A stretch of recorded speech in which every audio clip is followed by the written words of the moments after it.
کے خصوصیات بے شمار ہے. ان بے شمار خصوصیات کو فقیہ الامت حضرت عبداللہ بن مسعود رضی اللہ عنہ نے 3 خصوصیات میں جمع فرمایا. اللہ وہ 3 خصوصیات ہم سب کو نصیب فرمائے. حضرت عبداللہ بن مسعود فرماتے ہیں اولئک اصحاب محمد افضل هذه الامہ، صحابہ اس امت کے بہترین لوگ تھے، افضل ترین لوگ تھے، اعلیٰ ترین لوگ تھے.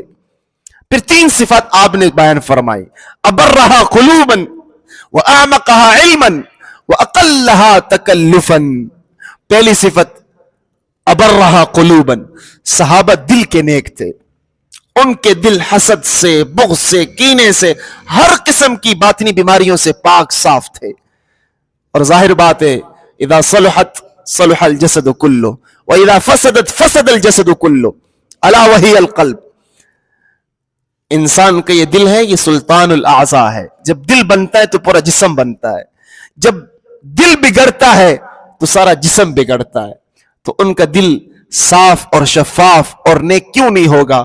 ان کی دلوں کا تزکیہ محمد عربی صلی اللہ علیہ وسلم نے کیا ہے. حضور علیہ الصلوۃ والسلام نے ان کا تزکیہ کیا، ان کی دلوں کی صفائی اللہ کے نبی نے کی ہے.